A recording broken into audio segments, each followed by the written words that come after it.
la gracia de Dios en que Dios lo haya guardado y lo esté guardando. Amén.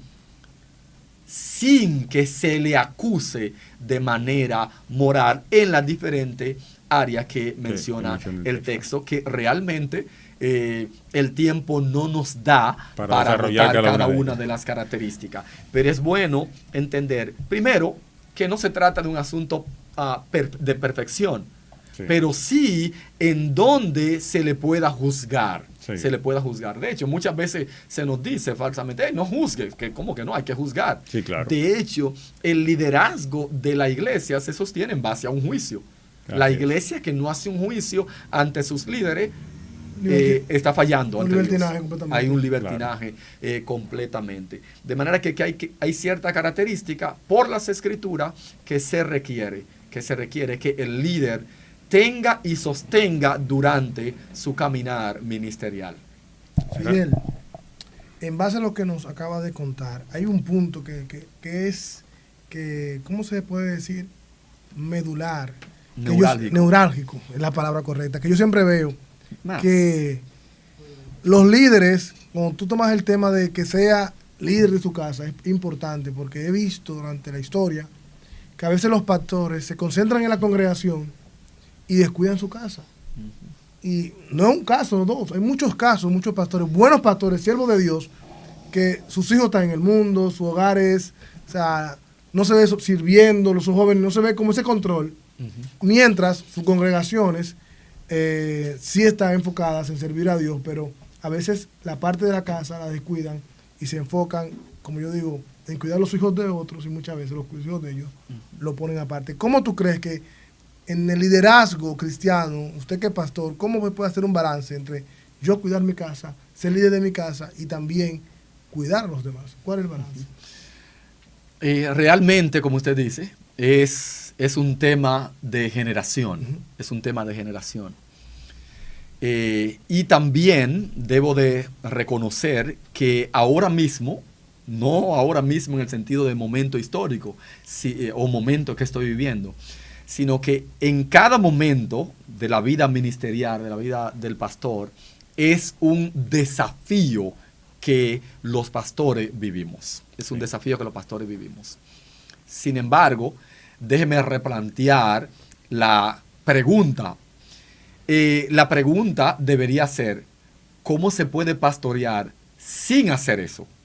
Exactamente. No, mira, es fuerte, es un tema fuerte. Oiga, ¿por qué? Porque el texto dice, pero es necesario que el obispo sea irreprensible. Y parte de esa irreprensibilidad, si se puede decir la palabra, es gobernar bien su casa. Es gobernar bien su casa. Obviamente debemos de saber que eso es una responsabilidad de nosotros, y el éxito de eso debemos dejarlo al Señor. Amén. Es una responsabilidad de gobernar bien su casa, de decir esto sí, esto no, que es el arte del gobierno. Permitir, no permitir. Exacto. Marcar las pautas, dirigir hacia Dios, dirigir conforme a la palabra, dirigir con tu propio ejemplo. Sin embargo, el resultado de eso debemos, tanto los pastores como la iglesia y la comunidad en donde es la esfera del liderazgo, debemos dejárselo a Dios. Amén. ¿Por qué digo eso? En primer lugar, para nuestro propio consuelo, yo debo de descansar en el resultado de mi familia, o descansar en ese aspecto de mi llamado, haciendo yo lo que deba de hacer. Amén. Siendo de ejemplo con mi vida, liderando a mi esposa, amando a mi esposa como Cristo amó la iglesia. No estoy diciendo que lo hago. Lo que estoy diciendo es que debo de apuntar a eso. Sí. Lo que debo de desarrollar, criando a mis hijos en disciplina y amonestación del Señor, llevando a mi familia, a mi esposa, a mis hijas, hacia Dios. Yo haciendo lo que deba de hacer. Y que eso sea el consuelo de mi corazón. Para la iglesia, ¿qué es lo que la iglesia debe de ver? Que yo ame a mi esposa, Amén. que yo me sacrifique, que me sacrifique con mi esposa, que yo esté criando a mis hijos en la disciplina y amonestación del Señor, que le estoy instruyendo, que mi hogar sea un hogar cristiano porque esté buscando el señorío de Cristo, porque estemos llevando la palabra, porque estemos modelando la palabra en la crianza y en el matrimonio, y que eso entonces la iglesia diga que en esto descanse la iglesia. Igualmente mis vecinos, igualmente mis compañeros de trabajo, la esfera no cristiana, lo que debe de ver en el pastor es que el pastor haga su trabajo amando a su esposa y criando a sus hijos en la disciplina y amonestación del Señor. Ahora, el resultado de eso es al Señor. Amén. ¿Por qué digo eso? Muchas veces lo que se demanda de los pastores es que sus hijos sean cristianos.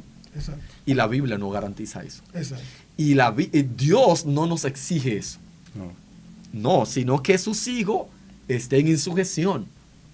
Que sus hijos estén en el marco de estar sujetos al señorío. Que aún siendo rebelde, se note que el papá le dio la buena corrección y fueron ellos que tomaron su decisión. Exactamente, porque la salvación individual es del Señor, dice el texto en varios textos, en Salmo, en Jonás y en Apocalipsis. La salvación es del Señor. De hecho, el ejemplo de eso lo tenemos en el mismo Dios. Él dijo, crié hijo acerca del pueblo de Israel. Crié hijo y lo engrandecí y ellos se rebelaron contra mí. Ese rebelaron contra Dios. Dios no es el responsable, porque él lo crió. Y él lo engrandeció y ellos se rebelaron contra el Señor. Ese mismo ejemplo debemos de tomarlo todos los padres y debemos de consolarnos nosotros los pastores en criar hijo y engrandecerlo, hacer nosotros lo que debemos de hacer, como dice el texto, como saeta en manos, como flecha en manos, como dice el texto en el Salmo 127, 28. El punto es que nosotros tenemos que hacer lo que tenemos que hacer, preparar nosotros la flecha.